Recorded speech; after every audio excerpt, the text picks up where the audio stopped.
আৰু bed cover এখন আৰু আঁঠুৱা এখন খুব মহ ওলাইছে এতিয়া। আৰু হিমন্তৰ ধমকিলে মই কোনোদিন ভয় কৰা মানুহ নেকি আপোনালোকে নিজে জানে। মই অসমৰ মুখ্যমন্ত্ৰীক খালি আহ্বান জনাইছো যে তেখেতে মোক 2খন ব্লেংকেট 2খন লাগিব দেই, মোৰ একদম জ্বৰ। আপোনালোকে দেখিছে না, মই একদম ঘামি আছো। যেনেকে মানে আপোনাৰ শ্যাম কানু মহন্তক মেট্ৰেছ দিছে, মোকো যেন এখন মেট্ৰেছ দিয়ে। 2খন ব্লেংকেট লাগিব, এখন বিচনা চাদৰ, এটা আঁঠুৱা আৰু কি কৈছিলো, আৰু এখন মেট্ৰেছ কিন্তু হেৰিয়াক দিছে আকৌ দেই। কিন্তু এটা কথা আছে ন, অসমীয়াত নহয়, এইটো বাংলাতহে আছে, যত দোষ নন্দ ঘোষ। অসমত যিমান গণ্ডগোল হ'ব তাৰ কাৰণে জগৰীয়া অখিল গগৈ। গতিকে মোকে ধৰিছে, মোক ধৰাটো ইমান উজু কথা নহয়।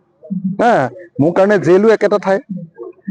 খালি মই অসমৰ মুখ্যমন্ত্ৰীক অনুৰোধ কৰো, যদি মোক জেইলত পঠিয়ায় তেখেতে, আপোনাৰ কি নাম, SITৰ CIO গৰাকীৰ জৰিয়তে যদি মোক জেলত পঠিয়ায়, তেওঁ যদি সেইটো বুদ্ধি কৰিছে, অসমৰ মুখ্যমন্ত্ৰীক খালি মই আহ্বান জনাম, মোৰ গাটো বেয়া হৈ আছে। যেনেকে মানে আপোনাৰ শ্যাম কানু মহন্তক মেট্ৰেছ দিছে, মোকো যেন এখন মেট্ৰেছ দিয়ে। জেলত বৰ ফটা কম্বল থাকে, তাত শুব নোৱাৰি।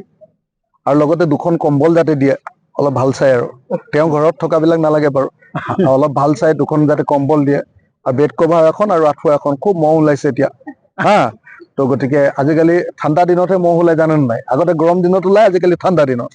সেইকাৰণে মই অসমৰ মুখ্যমন্ত্ৰীক খালি আহ্বান জনাইছো যে তেখেতে মোক 2খন ব্লেংকেট 2খন লাগিব দেই, মোৰ একদম জ্বৰ। আপোনালোকে দেখিছে না, মই একদম ঘামি আছো। 2খন ব্লেংকেট লাগিব, এখন বিচনা চাদৰ, এটা আঁঠুৱা আৰু কি কৈছিলো, আৰু এখন মেট্ৰেছ কিন্তু হেৰিয়াক দিছে আকৌ দেই। শ্যাম কানু মহন্তক দিছে, মোক নিদিলে নহব। মোক ফটা কম্বল দিলে নহব, উৰেহে কোৱা। যেতিয়া মাতে মই আহিছো। সেইকাৰণে মোক নাপাব যে, মই শিৱসাগৰত আছিলো, মোক নাপাবৰ কাৰণে মই ঘৰলৈ আহিছো। আজি নটিচ আহিলে আজিয়ে যাম, কাইলৈ নটিচ আহিলে কাইলৈ যাম। আৰু ফোন কৰিলে মানে এতিয়াই যামেই, আৰু চিধা আপোনালোকক লগত লৈ গুচি যাম। আপুনি অধিবক্তাৰ লগত কথা পাতিছে নে? কিমান কঠোৰ ধৰা লগাইছে?